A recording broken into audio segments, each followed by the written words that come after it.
Shabbat Shalom. This Shabbat we read Parashat Nitzavim Vayelech.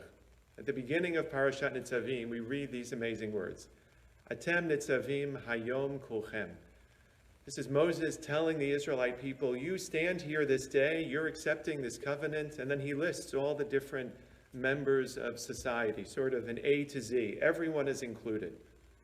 It's an amazing moment of inclusion, an amazing moment of Moses saying that everyone who is here and everyone who is to come, everyone in future generations, everyone is included. I want to just focus on that idea of standing. Atem nitzavim, you are all standing here today. Standing, as I am right now, connotes belonging, connotes feeling strong about something. We say in English, I will stand up for whatever that is. I want to think about that idea of standing as it relates to two of the most famous, most popular symbols of this season, of the Tishrei holidays. First we have the shofar, and then next we have the lulav.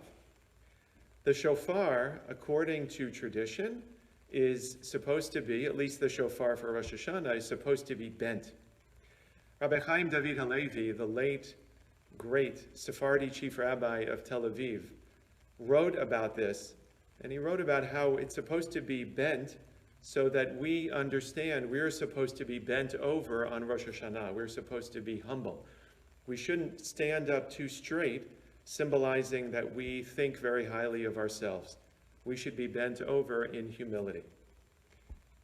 But the lulav, which comes just a couple of weeks later, as one of the main symbols of Sukkot, the lulav has to be straight.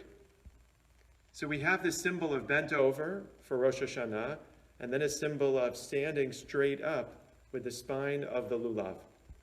Together, I think there is a beautiful message here for all of us. The shofar is bent to remind us that we should not think so highly of ourselves, that we should always have humility.